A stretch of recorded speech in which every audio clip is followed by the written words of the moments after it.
A quick like and subscribe really helps our channel grow and allows us to bring you even more amazing content. Thank you for your support. For months I'd been keeping a secret that had woven itself into the very fabric of my life, a heavy thread of anxiety braiding through each day until it was suffocating, and it all stemmed from declaring the monumental news, "I'm pregnant, I don't know who the father is." Just uttering those words was like casting a spell over my existence, invoking the eyes of curiosity and judgment that felt like 1,000 needles prickling my skin. It was brave of me to finally admit it to my closest friends, gathered at my place for a low-key Saturday night. With a nervous laugh, I hoped for a supportive reaction. "Who could have gotten you pregnant?" Jen asked first, her eyes widening with concern, and a wave of awkward laughter washed over the room because while it wasn't intended to be a joke, what unfolded felt surreal and absurd. There was a tumult of hurt and confusion, questions swirling in the air like insects seeking warmth, and suddenly, it was no longer just about the baby. It felt like I was in the middle of a courtroom trial where the jury was made up of my closest friends. I watched their faces morph from surprise to judgment as I shared the chaotic tale of wild nights out, of fleeting connections and blurry memories, the desperation for escape that led me from the mundane into the arms of 4 different men over the course of 3 chaotic months, thinking only momentarily of the consequences. Then Mark, who had always had a knack for cracking the wrong joke at the worst time, blurted out, "So, wait. What's the worst-case scenario? You give birth to a soccer team, and now you're a single mom?" I faked a laugh, but what spiraled in my chest felt like a volcanic eruption of dread, igniting like sparks in dry kindling. I could feel it, my life was about to go under a lens, mournfully dissecting every dangerous decision that led up to this point.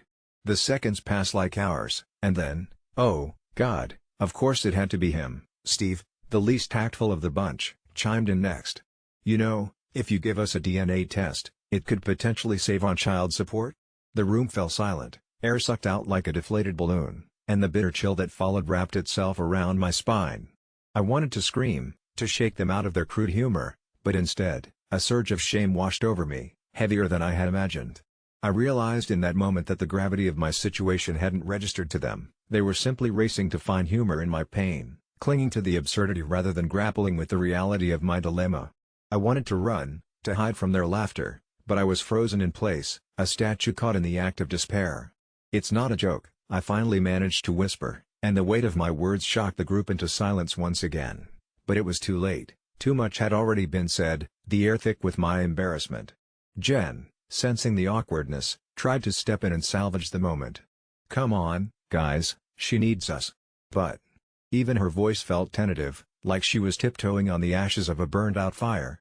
Instead of support, the realization dawned on me like a cold shower: these people didn't understand.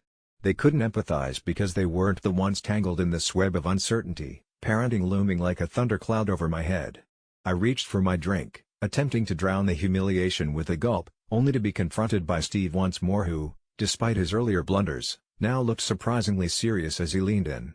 "But seriously, have you thought about what you'll do?" That question spiraled into an avalanche of thoughts crashing down, chaotic glimpses of a future laced with unknowns, and my heart raced. I had pushed that concern away, preferring jokes and laughter to facing the truth that loomed so large. I could almost feel the walls of my entire life threatening to close in as if they could sense my terror. What if it's even worse than I imagined? What if I realize I'm utterly unqualified to raise a child? The chilling possibility gripped my throat. They didn't understand that the scarier part was the identity of the baby's father looming in the dark corners of my mind, shadows creeping forward, representing endless possibilities of who could show up knocking on my door one day. The one man who'd caught my fancy now represented nightmares, undesired connections, uncertainty, all staring me down like demons ready to crack open the front door of my life, revealing secrets I'd chosen to bury under the guise of fun and youth.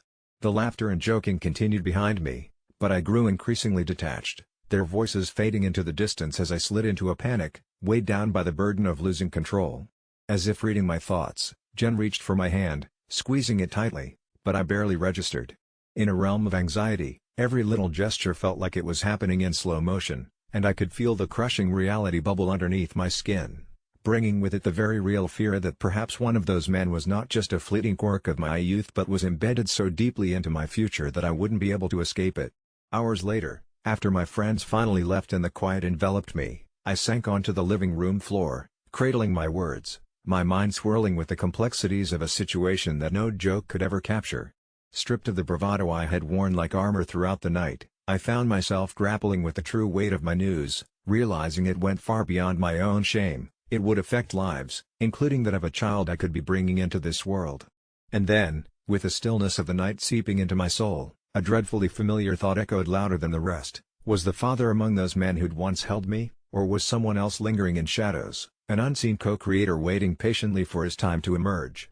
That night, I sat alone, not laughing or joking, just clinging to this bizarre amalgamation of reality and fear, knowing deep down I had only just begun to scrape the surface of a horror far more tangible than anything I could have ever made up, a ticking clock reminding me that life, wild and unpredictable as it once seemed, was about to throw everything I thought I knew into disarray. For years, I was trapped in a relentless fog of deep, dark depression that felt as if it would never lift. It would swallow me whole, its icy grip squeezing tighter each day until I could scarcely breathe. And in my darkest hour, there was one gruesome night when I crouched in the corner of my room, convinced that I was the only one haunted by this torment, my mind racing through a labyrinth of despair, every thought a jagged shard of agony, until an unexpected sound jolted me back to the present. "Hello," guttural growl emanating from the shadows. I froze, the photograph of my late brother, once a lifeline to my happier days, slipping from my fingers as the growl morphed into a raspy whimper, and curiosity wrestled with terror as I edged closer, barely glancing at the window that had morphed into my prison, the curtain billowing like a ghost as the wind howled outside. Just as I steeled myself to confront whatever was lurking there, I was struck by an image of the last time I felt real joy, the summer days spent at our grandfather's cabin by the lake, a simpler time when laughter echoed in my ears, silencing the demons within. And as those memories flooded me, the whimper transformed into a distressing yelp, snapping me back to reality. I followed the sound until I stumbled upon it, a small, trembling dog, abandoned and shivering in the moonlight, its eyes wide and rimmed with fear. And as our gazes locked, something sparked deep within me, a flicker of connection that had long been extinguished, prompting me to scoop the trembling creature into my arms, feeling its tiny heart race against my chest, almost as if it thrummed in time with my own despair. In that moment, I realized this creature was not just a lost animal but a reflection of everything I had been through, every fragment of my soul mirrored in its sorrowful eyes, and somehow, I understood that the two of us were inexplicably linked, united in our pain and our need for rescue. I named him Oliver after my brother, and from that first night onward, he became my lifeline, the creature who survived my darkest hours, dragging me back from the precipice when I felt most ready to fall. As I poured love into Oliver, suddenly the world didn't feel as heavy. And though each day was still a struggle, I found myself venturing out more, forgetting my ache as I watched him chase after fallen leaves and bark at the sky. He was curious, fearless, utterly oblivious to the weight of the world pressing down on my shoulders, and somewhere along that journey, I noticed things, the vibrant reds and yellows of autumn foliage, the bubbling laughter of children at play, the warmth of sunlight on my skin, moments that had long passed without recognition, while the shadows within me began to recede, inch by inch, away from the light that Oliver was coaxing back into my life. It was a slow dance of recovery, filled with small victories, like the time I had taken a phone call from an old friend after months of silence, their voice no longer a reminder of my isolation but a thread pulling me back into existence. And through it all, Oliver seemed to sense every ripple in my fluctuating spirit, tilting his head to comfort me when I struggled and prancing with joy whenever I smiled. It wasn't all a fairy tale. There were setbacks, times when darkness threatened to swallow me again, but each time I faltered, I felt the reassuring weight of Oliver's little body next to mine, his soft snores reminding me that I wasn't alone in this fight. And one particularly harsh winter's night, I broke down, the isolation crashing over me like freezing waves, and I clutched Oliver to my chest, sobbing as if my heart would break for the grief I hadn't fully confronted. In that moment of vulnerability, I felt a strange warmth coursing through me, the heat of his tiny paw on my arm, grounding me as I eventually whispered my pain into the silence of the room. And I realized that by opening up to the world around me, I had let the light in slowly, finding my own strength reflected in his unwavering loyalty. With each passing day, I embraced the quirks of existence again, the taste of food, the sound of laughter, and as spring arrived, restoring life and color, I turned toward the attic of memories where darker thoughts had long been stashed away, confronting scars I had concealed. And as I shared those struggles with family and friends, I felt a profound weight lift with every word spoken. Eventually, I stood on that once forbidding balcony, gazing out at the blooming flowers below, the vibrant hues igniting an unfamiliar sense of gratitude for the little moments that now felt monumental, realizing that some ties might have to be severed, but others would only grow stronger, my ability to connect shifting in tandem with my awakening spirit. And there was Oliver, wagging his tail, reminding me that the clouds never truly disappear. It's a constant evolution of dark and light, a delicate balance that makes us human. And as he licked my hand, I whispered to him with a smile, "You saved me, little buddy," never knowing how deeply intertwined our fates would become, forever a testament that even in our darkest moments, a flicker of hope can rise from the ashes, just waiting to be rekindled. Things had been tense between Kelly and me ever since the engagement. Karen, Kelly's mother, had disapproved from day one. She believed I wasn't career-focused enough for her daughter, which was ironic given that my startup was finally taking off.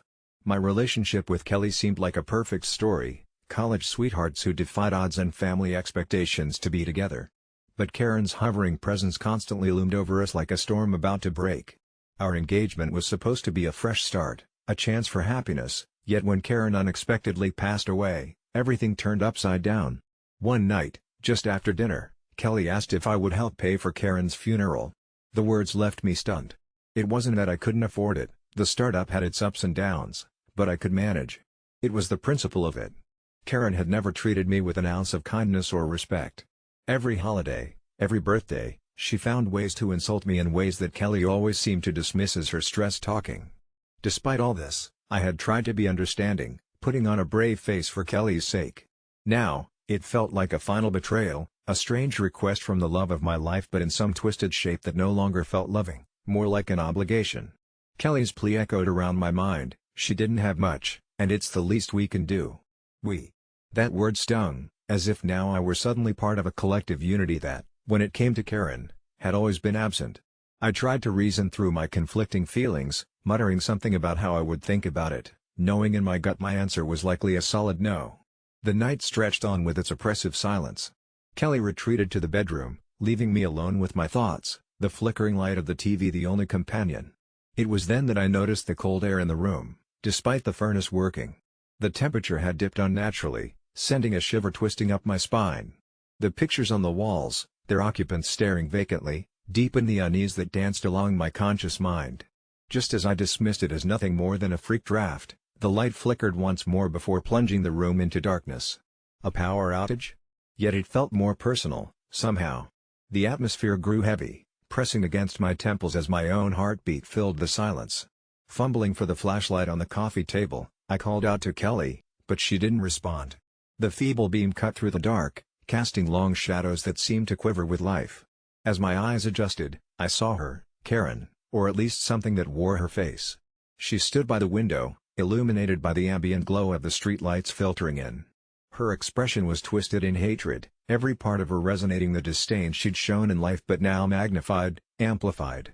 She didn't move, didn't speak, yet a voice filled my head, dripping with contempt and malice. "For all you took from her, you owe her this much." My heart pounded in my chest, my breath quickening as I stumbled away. This wasn't real, couldn't be real. The specter vanished as abruptly as it had appeared, leaving me shaking, questioning my sanity. But the chill remained, permeating the very air. Kelly was still not responding, and a dread clawed its way through me as I pushed the bedroom door. It opened softly to reveal her peacefully asleep, completely unaware of the turmoil that had taken place within our home. I couldn't bring myself to wake her, not like this. Instead, I lay beside her, eyes fixed on the ceiling, chaos swirling in my mind. The next few days were a blur. Kelly seemed oblivious, completely and mercifully unaware of what I had witnessed. Karen's funeral approached, every step toward it feeling like it pulled me, dragged me toward an abyss I feared to name. As much as I tried to convince myself it was all stress, all the hallucination of a mind overworked, depleted, the memory clung to me. Every shadow seemed to hide her, every cold draft was a whisper of her presence. The day of the funeral arrived under gray skies threatening rain. I decided, in a moment of clarity or perhaps surrender, that I would contribute. Not because she had convinced me in life or even in that haunting moment, but because Kelly deserved peace. The ceremony was a somber affair, hushed tones and stolen glances that I pretended not to notice. As we laid her to rest, the clouds broke and the first drops of rain fell, mingling with silent tears. I would never tell Kelly what I saw, not fully. Instead, I held her hand, shared her grief, and whispered reassurances against the cold reality of our shared silence. Yet, every so often, in the quiet moments when the world fades, I feel a chill, A reminder of that darkened room, of promises extracted from the depths of fear. And as much as I want to believe in moving on, some specters never fully release their hold. It was a rainy Tuesday evening when I received the text that would rattle my entire family's foundations. "You're really going to break my daughter's heart? She's been dreaming of this her whole life." The sender was my sister-in-law, Michelle, whose daughter, a sweet 7-year-old with doe-like eyes named Lily, had long harbored hopes of being a flower girl at my upcoming wedding. The issue was not just that I had rejected her, it was the reason behind it, a reason I kept hidden even from my fiancé, Mark. As a child, I had lost my younger sister in a tragic car accident on a rain-slicked road. She had just turned 7, the same age as Lily. The specter of that day still haunted me. I could vividly recall the way my parents grieved, their world shattered as they buried their only daughter. So, when Michelle approached me with her grand idea, I felt a sense of overwhelming dread instead of joy. "I'm sorry, Michelle, but I can't," I replied, forcing the words out like a weight on my chest. But even then, I could feel the judgment brimming in the silence that followed. "Are you seriously telling me that your trauma is going to ruin what should be a beautiful moment for Lily? Do you know how selfish that sounds?" She shot back, her voice rising. As if my past grief was merely a petty annoyance standing in the way of her dreams. I felt a sharp pain in my gut. I understood where she was coming from, but this wasn't just about flower petals and a pretty dress. Over the next few days, I couldn't shake the feeling that I had made a catastrophic mistake. Family dinners turned tense, conversation stilled as soon as I entered the room, leaving only the awkward hum of my silent phone. One night, after yet another cold glance from Michelle, I confided in Mark. He listened, his brow furrowed deeply, before responding gently, "You do what you need to do. It's your day, after all." But even as he said it, I could see the unease lurking in his eyes, and it gnawed at me. Days turned into sleepless nights, and the anxiety manifested into dreams that felt too real to brush off. My sister ran through a field of wildflowers, laughing, the sunlight dancing on her golden hair, but the laughter morphed into screaming as she fell, and I was there, watching, helpless, like a scene on repeat that I couldn't escape. Each morning, I woke up drenched in sweat, the panic tightening its grip on my heart. Then came the infamous family gathering at my in-laws for a weekend barbecue. As everyone mingled in the backyard, the tension hung thick in the air, and before I knew it, Michelle cornered me by the grill. "You realize you're the only one who thinks this way, right? Everyone else thinks you're being ridiculous. Just apologize to Lily, she's a kid, she doesn't understand," she hissed, her voice low, yet sharp enough to cut through my defenses. It felt as though those words opened a scab that had barely begun to heal, igniting a fire in me. "I can't do it, Michelle. I can't.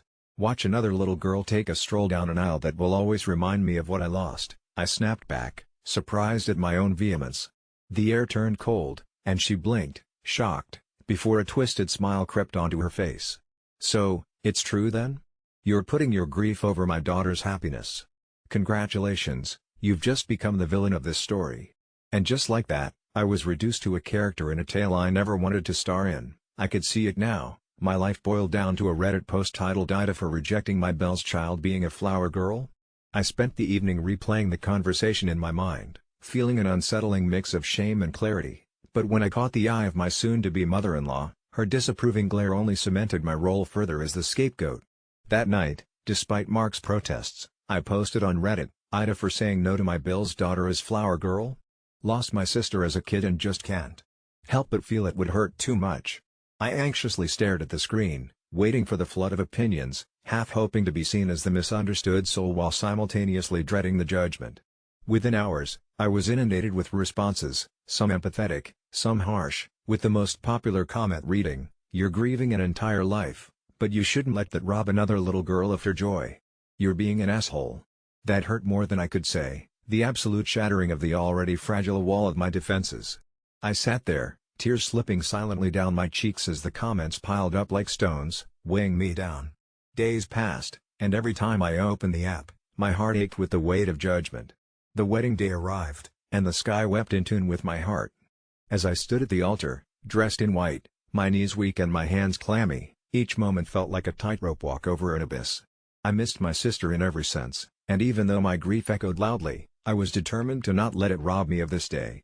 But just as vows were to be exchanged, a soft whimper cut through the silence. It was Lily, standing at the front with her tiny bouquet, her eyes filled with confusion and hurt. I almost cried out to her, my heart breaking for her childlike innocence lost over my decisions. My breath hitched as I saw her holding back tears, and in that moment, everything crashed together, my pain, her pain, the disconnect that had spiraled into something toxic. I pulled my head from the space of my heart long enough to whisper, "I'm sorry, Lily," but I couldn't muster any louder words. My sorrow tasted bitter and raw. And amid the vows, the tears, and the ringing silence, I could hear a soft voice in the corner, echoing like a long-lost memory. She should have worn flowers, reminding me that sometimes, no matter how noble the intentions, holding on to grief can rob us of the beauty unfolding right in front of us, a bitter reality that looked a whole lot like an apology left unspoken, leaving us all irrevocably changed. Today, I turned 28, but that might be a lie because, in essence, I've pretty much been dead for over a year now. My skin still flickers to life in the mirror, a morbid flesh remainder that someone like me once existed. I remember the day it happened, the day death snuck up not with a scythe, but with a whisper, an innocuous sound almost like a promise, gossamer and forgettable, before it rooted itself deep in my ears, becoming a drumbeat that has echoed ever since. The first symptom was elusive, barely noticeable really, just a subtle shadow at the periphery of vision where none should have been. I brushed it off as the usual mind tricks, something ephemeral delusions conjure on long, uninspired workdays, but the shadows were persistent. I work remotely, which, I don't know whether to call a curse or a blessing now, but back then, isolation was my ally. It allowed me to try and ignore it all, in my home office, behind locked doors, surrounded by silence. But as any addict can attest, running away is a temporary solution. The real trouble started when the whispers began to form words, coherent, longing words echoing for life, for recognition. Human voices varied in cadence, some were familiar, and others foreign as if my mind was a global radio picking up distress signals from other worlds. Sitting at my laptop one evening, I caught a whisper that sounded painfully like my grandmother, long buried and forgotten, her voice crackling like a fire's memory. She whispered, "Come home, dear," and then silence strangled the room anew. That's when I lost time. Hours, days slipped away unnoticed, consumed in a black void of dead thoughts. Emails from my boss went unread, deadlines vanished like vapor into mist as I absorbed the growing procession of the dead calling my name. Panic clotted my chest when I realized a week had passed, and I hadn't moved from my desk. I had become a ghost, unbeheld, unfelt by my wife, Sarah, who never questioned why my office door remained shut. It seemed she, too, was fading, her presence a blur some days, and I feared asking her about it as if acknowledging would make it true. On the night of my actual 27th birthday, our small ritual celebration passed without mention of merriment. Her eyes were vacant, trained not on me but through me. The day afterward, she was gone, the world moved forward, yet I remained locked within my personal grave of darkness and whispers.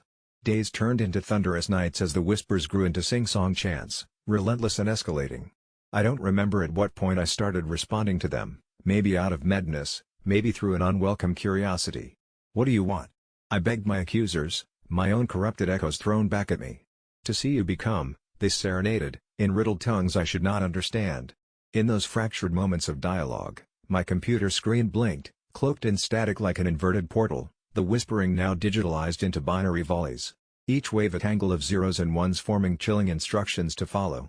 I ignored them at first, refusing to unravel the pages of dead words they led to, encrypted secrets from an eternal library. My hunger, however, grew insatiable, tugging me deeper into electronic wilderness where rest was for others, and I sped through data cities built by ghost logic in surreal silence.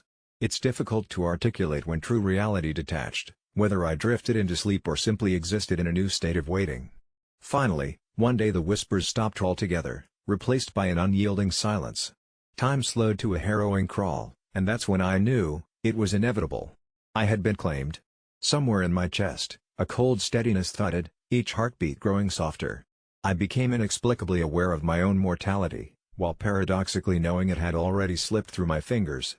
Standing in front of the mirror now, reflecting a ghost with tangible skin, the last year feels like a whisper-turned nightmare from whispered promises I'd unwillingly embraced. Today, at 28, my heart beats in echoes, alive yet as silent as those burning void words that had celebrated me until now. As if bitten by unseen strings, my hands move, gripping a pen, drafting what awaits beyond. My journal quivers on the table, somewhere to anchor the memories or the semblance of what might have been. The reality I knew stretched away, always in peripheral shadows, and I wonder about fading reflections, and whether seeing myself is my own denial. My confession sits there before me, a record dictated by life and death. And still, the words in my periphery whisper hope, though I fear it's a torment wrapped in deceit. My body now serves as a vessel for things I cannot escape. Secrets permeate here like smoke invading willingly locked away doors, and I breathe it in, watching while the world celebrates a birthday for a soul that's been a ghost, lingering at 28. Last winter, my family took our annual trip to the mountain resort, a treasured time filled with laughter and hot cocoa, but it turned into a nightmarish descent no one could have anticipated. With the picturesque snowflakes swirling in the air and cheerful skiers carving paths down golden trails, my son, only 10, had finally mustered the courage to venture onto the slopes without my constant supervision. I felt a mix of pride and anxiety watching him navigate the gentle slope, laughing alongside other kids. Then, as I sipped my coffee while ensconced in the vibrant lodge, I witnessed a flash of movement, a dirty red ski jacket that barreled out of control like a rogue comet. I leapt from my seat, heart racing, and just like that, my little boy was knocked off his feet by a middle-aged man obviously far too invested in his own speed. I rushed outside to find my son sprawled in the snow, disoriented and bruised, his mouth twisted in pain. The man was now standing over him, nonchalant, looking less like an apologetic skier and more like a cat watching a startled mouse. In those moments, my instincts took the reins. The man muttered some half-baked excuses, his words slurred as though he'd started drinking before the lifts opened, shrugging off the incident with a wave of his hand, and that unfamiliar rage ignited inside me, fueled by the protective desperation of a father. I couldn't just let it go. I couldn't allow my son to think such careless behavior was acceptable, so I made an impulsive decision to call ski patrol, fingers trembling as I dialed the emergency number, knowing that the words he hit my son would spill out like poison, bringing consequences I couldn't foresee. As I reported the reckless skier, the man's eyes blazed with a mix of fury and disbelief, and before I realized it, the situation had escalated. He squared his shoulders, his eyes darkening into something primal and cold, his voice suddenly smooth and dripping with arrogance as he pointed a finger at me, taunting, "You think they're going to believe you over me? You don't even know what you're doing, do you?" His words clawed through the chaos like fingernails on a chalkboard, but I held my ground, now feeling the weight of my decision bearing down on me like heavy snows during a storm. When the ski patrol arrived, their expressions etched with confusion, I told them everything without hesitation, my son nodding solemnly, and the man's bluster crumbled just slightly, perilously close to slipping into regret, but deep down, I could sense that didn't matter to him. The only thing that replayed in his mind was an overwhelming desire not to be inconvenienced. The patrol ended up escorting him away. My son was okay, not physically harmed but shaken, and the man was handed a citation, his red-faced fury boiling over the moment they took him aside. But I felt the repercussions, the kind of accountability you could never anticipate.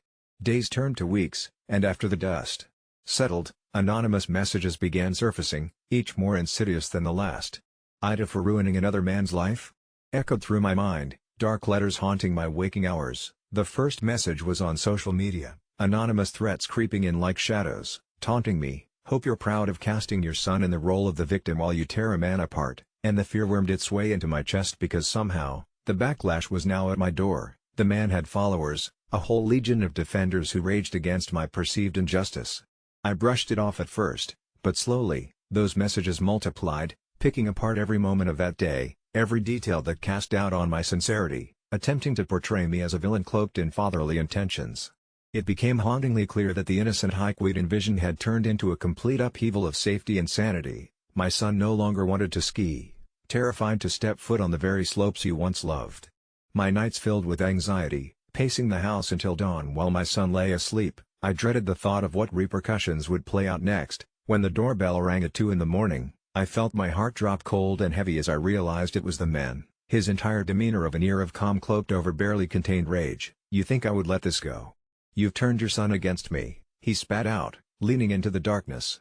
The moment he stepped over the threshold, my instincts screamed for survival, and every nerve in me reacted, but the noise of my thoughts was drowned by a chilling wave of dread, knowing I had unleashed something west of chaotic.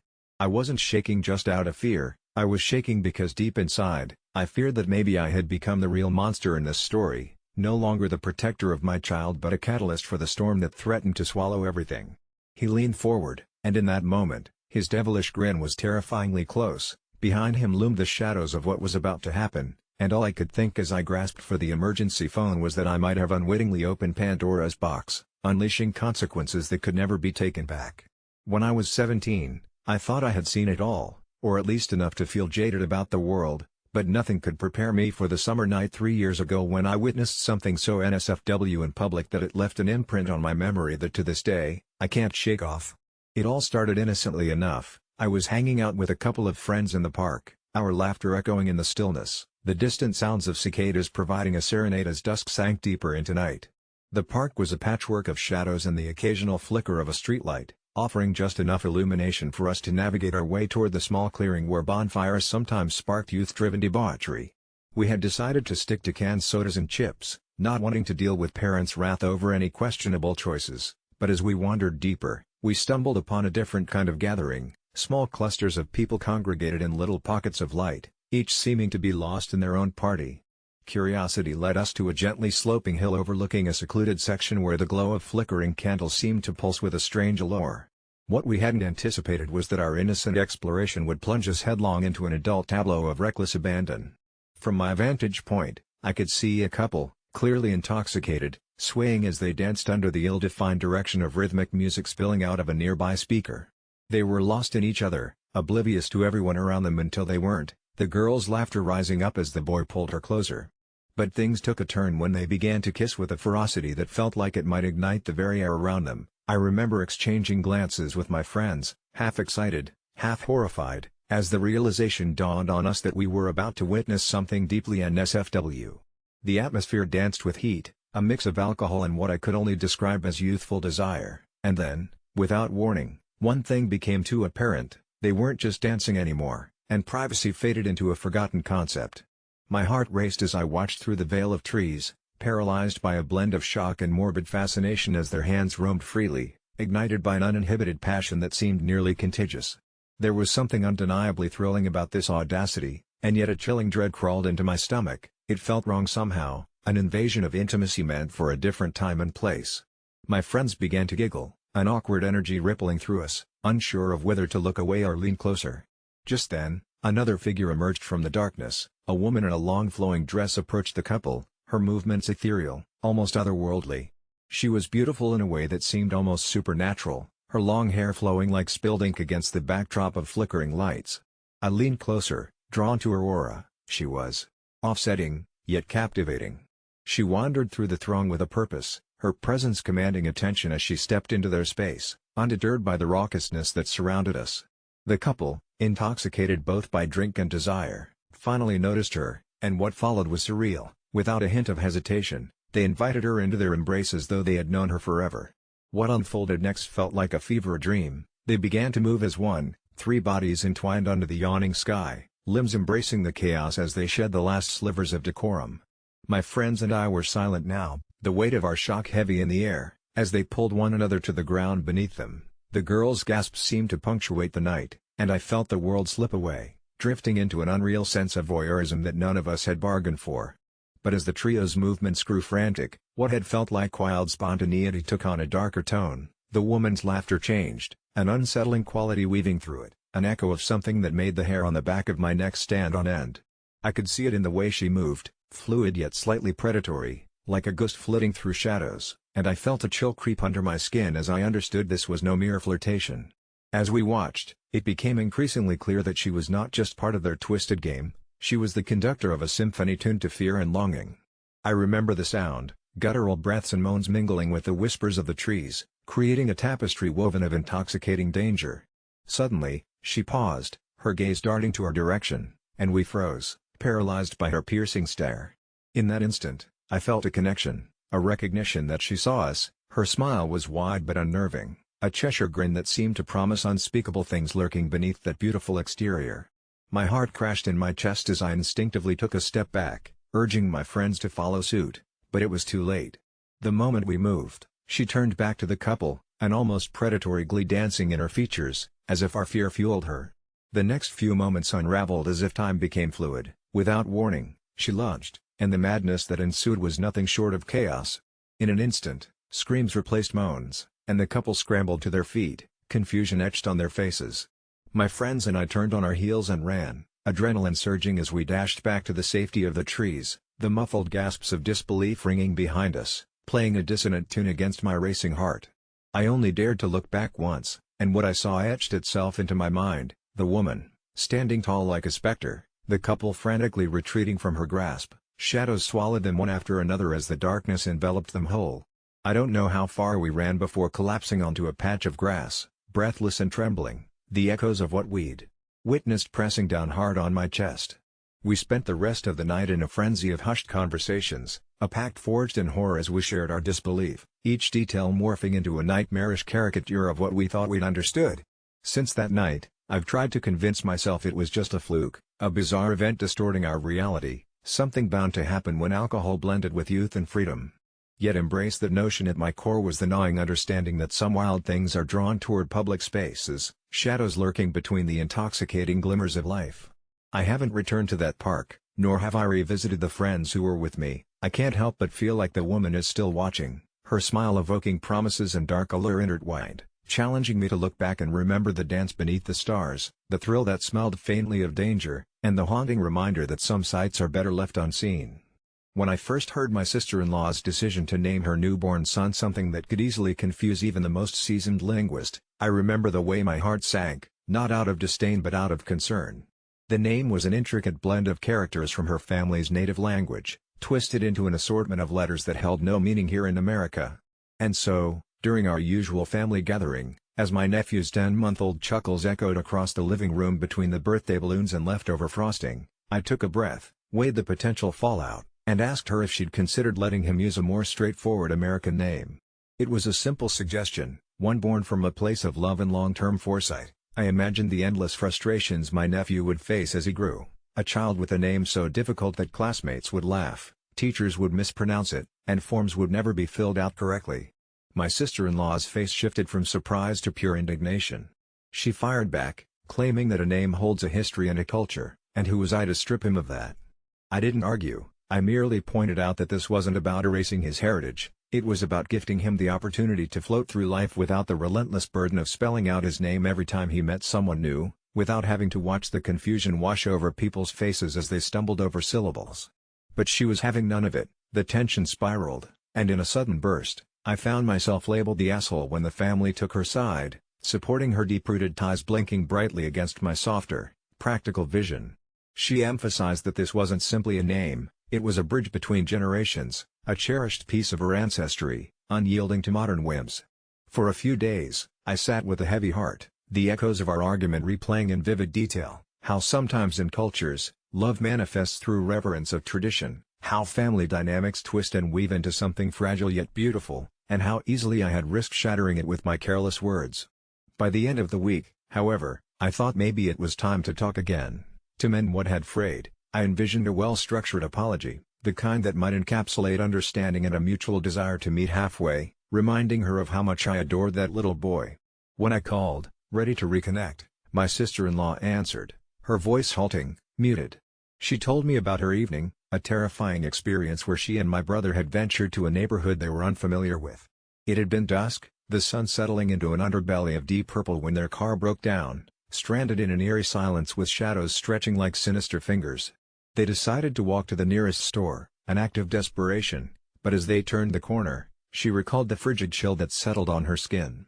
That's when she noticed them, a group of men gathered under a flickering streetlight, their laughter cutting through the twilight like glass. My heart raced as she described how they eyed her and her husband with unsettling interest, their gazes lingering on her brother's jeweled hoodie and her tone of voice thick with fear as they approached. She recounted every detail, their jeering comments, the way they slurred their sentences, the tension palpable as they surrounded them.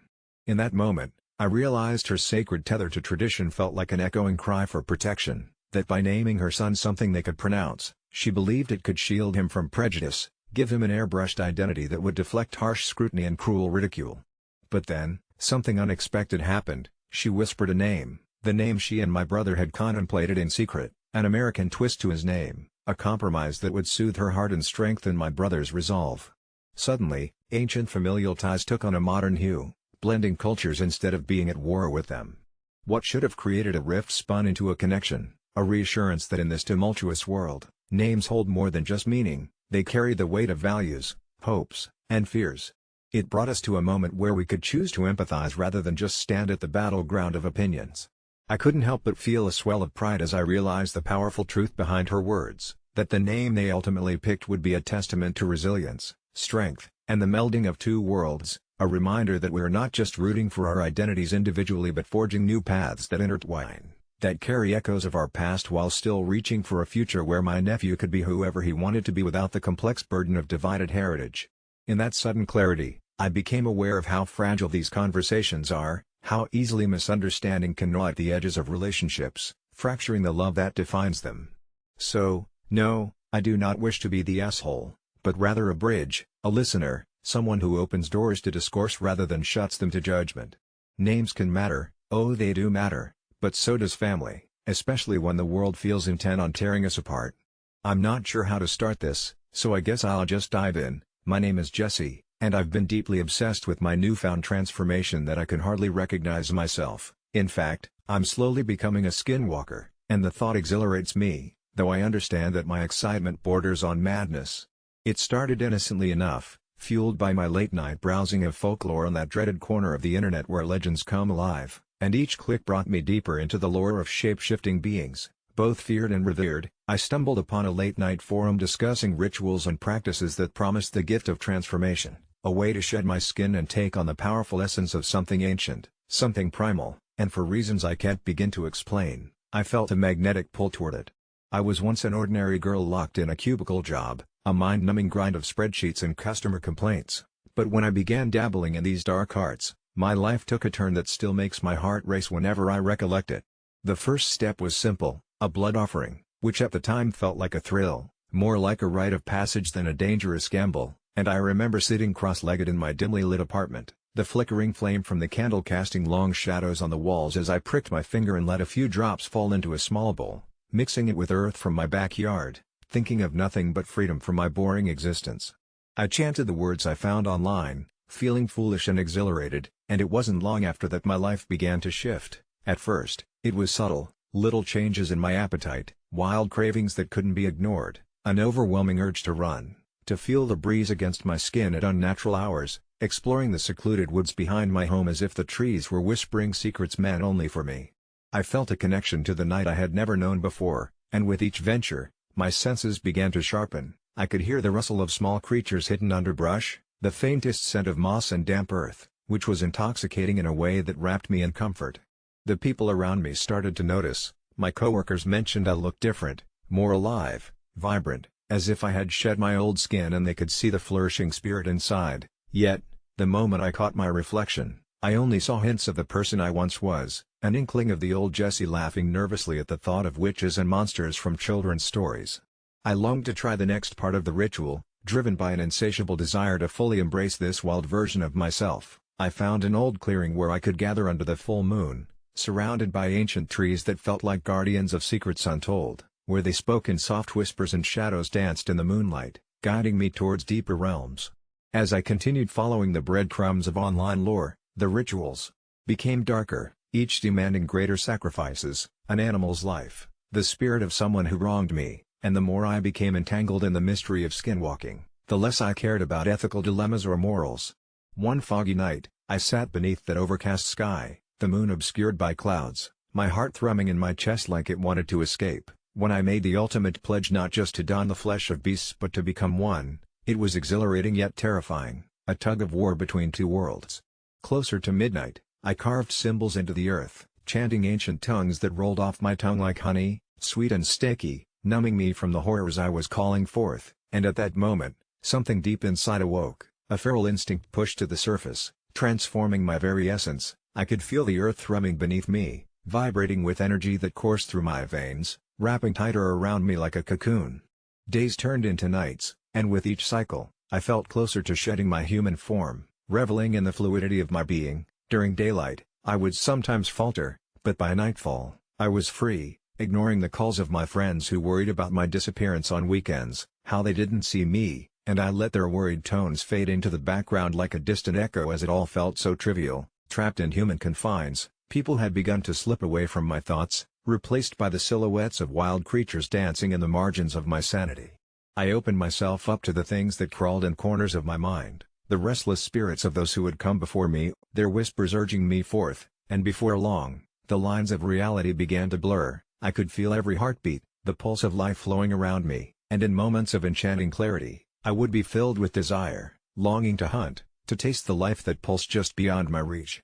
I remember one night in particular, swirling with revelation, as I prowled through the trees, limbs stretched wide and heart racing. I caught the scent of something familiar, something delicious and warm, and soon I was racing under the cloak of darkness, feeling my muscles stretch and elongate, soon blissfully aware that I was no longer just a girl who had drowned in the mundane but a fierce creature of the night, and as the moon broke through the clouds and shone down on me like a spotlight, I leapt through the underbrush, a growl escaping from my throat like a long-lost song. Hunting felt almost euphoric, each pulse of prey igniting my blood. I was free in ways I never knew I could be, and with it came a bloodlust that was intoxicating, bending me towards the thrill of the chase, a mesmerizing dance that I needed to play again and again. But there's a catch, isn't there?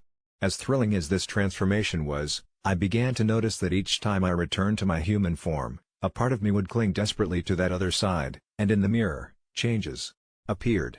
My eyes seemed to glint with predatory delight, teeth sharper than before, the burn of something ancient igniting a spark of recognition deep down, and I could feel something slipping away within me, as if each hunt bridged the two worlds, slowly eating away at my humanity. As the nights continued, I came to a haunting realization: the skinwalker lifestyle came at a cost. One evening, I found myself staring into the mirror, horrified and enthralled at my reflection, realizing that I wasn't always going to make it back home in one piece. I felt wholly alive and yet increasingly aware that I might lose myself entirely in this wildness, and thoughts of my old life haunted me still, the one with friends who called in concern and family who still loved me for the girl I once was. I had crossed a threshold beyond return, and a primal fear began clawing at the edges of my mind, urging me to remember what it means to be human. But the intoxicating lure of the hunt kept pulling me back. In those enticing moments, it felt like freedom, each leap and growl filled with adrenaline as wild hair whipped behind me like a banner of my new identity. Tonight, as I type this, I stand at the precipice of decision. I'm no longer sure who I am, who I was, or what I'm becoming, and while the siren call of the hunt beckons me with sultry whispers, I can't help but wonder if in tomorrow's moonlight, I'll be nothing but a distant memory, replaced by the skinwalker who has claimed my soul, and if that will indeed be my true happiness. So, dear reader, if you ever find my name on the wind or feel eyes watching you from the shadows, remember this: every thrill has a price, and becoming everything I dared to dream comes at the risk of losing everything I ever was. The first time I was approached by the Aegis Group, I had just stashed my resignation letter into my fraying canvas bag, convinced that my monotonous office job was the only prison I'd known. I was trudging through an unremarkable alley when a man in a tailored suit, a stark contrast to my jeans and a worn-out hoodie, conveniently bumped into me, dropping a glinting silver badge on the ground that flickered strangely even in the dim light. I picked it up, and before I could even ask what it was about, he was keenly eyeing me, with a predatory smile, whispering that he had a position that would make me forget every chain of the 9-to-5 grind. It sounded absurd, yet his voice was a silken thread pulling me closer, and soon I found myself signing an inconspicuous contract that had more fine print than I ever cared to read. The job was simple on paper: to hunt and contain supernatural entities wreaking havoc in various parts of the country. Of course, I laughed it off, thinking they were just another group dabbling in urban legends. Yet here I am, sitting in a cramped van, an eerie silence wrapping around me tighter than my seatbelt, tasked with bringing in an incredibly chatty finch that, according to our intel, could speak human languages fluently, a creature scientists had deemed a myth and horror enthusiasts had deemed a prank. That day started lazily, with me half-heartedly flipping through my notes, just to suppress the clamoring doubts in the back of my mind. I couldn't help but wonder what kind of organization hires people to chase after birds. My colleagues, if I could even call them that, were a bunch of grim-faced professionals, armed to the teeth with specialized equipment, net guns, containment cages, a rather ominous repellent dust that glowed in moonlight, and tranquilizers made from something as ominous-sounding as riptonic extract. As we narrowed in on our target, perilously perched on a gnarled branch, I couldn't shake the feeling we were playing a ridiculous game of hide-and-seek with a mythical creature that probably just wanted to enjoy its freedom. But I pushed those thoughts away as we settled into the trees, scanning the area with night vision goggles, where the whispering of leaves and rustling underbrush heightened my senses. When the bird finally flitted into view, everything changed. Its feathers were more vivid than any azure I'd ever seen, its eyes sparkling with intelligence that flicked between cunning and curiosity. That's when the real chaos began. "Think you can catch me?" It chirped in a surprisingly melodious tone, and I swear, for a split second, my heart skipped as if the finch baited me with the promise of understanding. My team gave a collective jump, and the finch erupted into boisterous laughter, a sound so human it felt like an enchantment woven into its trill. I was astonished, shouting orders, trying to get my bearings, but the creature was too quick. It dodged every attempt we made to ensnare it, and I began to wonder if perhaps this wasn't just some bird but something far more cunning. Our initial confidence was waning at a staggeringly fast pace as it continued to taunt us like a child, chirping cascades of words that took jabs at our profession, our gear, and even our personal lives. I heard it mock my mixed-up attempts at dating, reminding me of how I'd awkwardly spilled coffee all over my crush at the office, all while flitting between branches as effortlessly as if it were the king of the sky. Seconds turned to minutes, and as the finch continued its mind games, the routine turned frantic. One of my colleagues, Sam, lost his temper, yelling curses that sent the bird into hysterics. But in those haunting moments, reality took a horrific twist. Something deep in the forest stirred, shadows twisted like taut strings about to snap, and we realized too late that we were not the hunters anymore, we were prey. From the underbrush, grotesque shapes emerged, silent and swift, contorted with gaunt limbs and elongated mouths that twisted into eerie smiles, their eyes sucking in the light around them like black holes. The finch, now just a speck of chaotic laughter, perched high above us, benevolent and malevolent in equal parts, as it sang a parody of a hunting call, echoing through the trees. I turned to hit the distress button while screaming for Sam, only to find him nowhere in sight. He'd already fallen victim to the creatures that had materialized like nightmares come to life. Suddenly aware that my phone was devoid of service, panic clotted my throat as the laughter of the finch morphed into a cacophony of snapping twigs and discordant shrieks. The hunt had turned grotesque, every second felt like a lifetime. I grabbed a tranquilizer and shot it at the finch despite its undeniable allure dwelling in the back of my mind. The bird evaded me with a graceful flick of its wings, clearly amused at my futile efforts. As the bulk of my team was swept away into the shadows, I found myself grappling with the realization that I had traded my mundane prison for a more diabolical one. In a final, desperate attempt, I yelled into the abyss, pleading with the finch to help us, to reveal its secrets, but its eyes glimmered with an ancient knowledge that cut deeper than mere words. It simply said, "Nature has a way of balancing the scales, and you lot are just pawns to be played." No, I wasn't just contracted by a secret corporation. I had become a dumbstruck participant in a farcical game orchestrated by an unearthly creature. And then everything went dark. When the sun rose, the van was empty. Only a few scattered feathers lay strewn about. I escaped with nothing but my memories of laughter echoing in my ears, a chilling reminder that in a world where supernatural forces dance in shadows, even the most innocent of creatures could lead you straight into the jaws of your nightmares. So if you ever find a chatty finch in the midst of the woods, heed my warning. Don't listen to its laugh, for you may just find yourself becoming part of a story you will never live to tell. I always thought my life was pretty normal until the day my mother came to visit and demanded my kids call her honey. It started innocently enough. It was a sunny Saturday afternoon, and my mom was coming over to see her grandkids. My children, aged 8 and 6, were running around the yard playing tag while I prepared lunch in the kitchen. When she arrived, her face lit up in that way only grandparents can manage, a smile wide enough to show her jagged teeth, remnants of her young adulthood filled with unsupervised partying. She pulled them into a bear hug, the kind where you can feel her seam-splitting polyester sweater prick against their cheeks. But as the day wore on, I noticed something unsettling. My mother kept insisting they call her honey.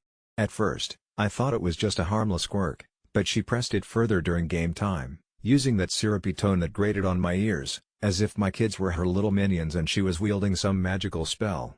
"Come here, honey, let's play," she cooed, but the word felt wrong, too intimate, bordering on unsettling. It didn't sit right in my stomach. My mother was my mother, not a weird caricature of an overly affectionate grandma out of a sitcom.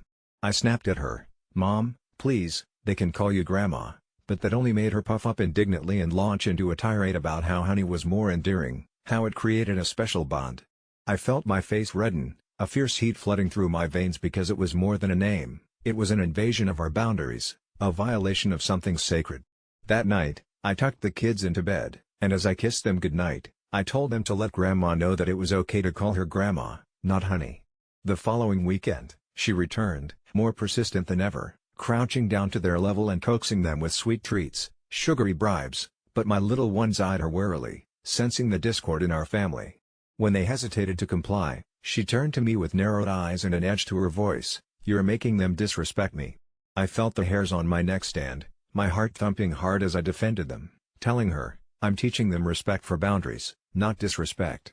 That visceral exchange dug in deep, planting a seed of doubt in my mind. Was I the asshole for asserting my position?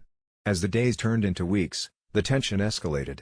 My mother began using guilt as a weapon, trying to undermine my parenting before dragging my children into her web of manipulation with sugar-coated threats about holidays being cancelled if they didn't comply. It was a twisted game I wasn't willing to play, but her unyielding persistence kept gnawing at my resolve. I shared my frustrations with a friend who suggested that perhaps I was being too harsh, too rigid. Their words stung worse than any accusation my mother had thrown my way, and I spiraled into a dark chaos of self-doubt. I ventured onto a parenting subreddit, thinking to find solace, only to be flooded with comments that made me question my sanity. Let the kids decide.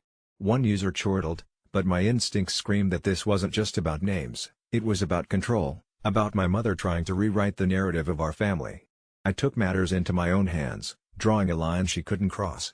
During her next visit, I engaged the kids in a game that involved shouting their names with a lot of enthusiasm. "Call your grandma." "What do you want to call her?" I urged. Eager, they both shouted, "Grandma." But my mother stood motionless, the tension crackling in the air as if the wrong word could spark a fire. In response, she smiled tightly, almost painfully, and muttered something about how other families would jump at the chance to show for a grandma who loved them so much. My heart sank, realizing that I had become the villain in my own narrative, and she was playing the victim to an audience of invisible cheerleaders. I knocked on the door of my therapist the next week, confessing my fear that the family holiday plans would unravel into more manipulation, into guilt-haunted dinners where half the people wouldn't even know how to respect my boundaries. He supported me, encouraging healthy communication, but as I left, I felt that insatiable dread creeping back in. One fateful night, while I lay in bed, my phone pinged with a text from my mother. It was a photo of my children at the park with her, a towering figure in the vibrant sunlight with a bright red balloon tied to their wrists, smiles painted on their faces, but there was something twisted about that image. They were holding hands with her while an uneasy feeling lingered in the back of my mind, a nagging thought that I was losing control. The message simply read, "I love being there, honey." It felt like a punch in the gut, and I recoiled as if I had slapped my hand on a hot stove. Then came whispers of topics from friends, hints of my mother's side painting me out to be the villain, rousing sympathy since I was the one trying to control the kids instead of letting them have fun. As another holiday approached, I rallied the courage to face her directly. I invited her to join us for dinner, her expression a mixture of delight and sly cunning. I laid it all out, every accusation lingering in the air around us, but halfway through my conviction, she spoke, her words dipped in honeyed venom, expertly twisting the narrative until the room felt too small, the walls closing in. "You're the reason they don't love me the way they should." I stumbled backward, the world spinning as my heart sank, crumbling into despair. It spiraled into insults and accusations until our feud caught fire, eventually breaking down our family ties. The kids, who once brought joy, were now fragments of a shattered household, torn between two powerful forces, their mother's determined stand for boundaries and their grandmother's relentless pursuit of affection. I wondered if I'd become my own worst enemy, calling it tough love when it felt more like an endless cycle of despair and guilt. My friends distanced themselves, caught in my mother's whispers of my so-called tyranny, and I began to wonder if the r/no-sleep community would ever understand. Was I the asshole for standing up against the invasion of my children's love, or was I unwittingly playing into her hands, a pawn in her sick game of emotional chess? With these thoughts prowling my mind, I lay awake nights, contemplating if this was the price to pay for something as simple as a name, a price measured in family, in love, and in the haunting specter of a broken connection that now loomed over every holiday, threatening to return until I could feel the air grow cold and dark every time my mother's name scrolled across my phone. I don't know what's worse, allowing them to call her honey or losing out on the precious moments that united us as a family because she could indoctrinate anyone, even my own flesh and blood, and leave me wondering if I'd lost the entire war for something I thought was simply an innocent name.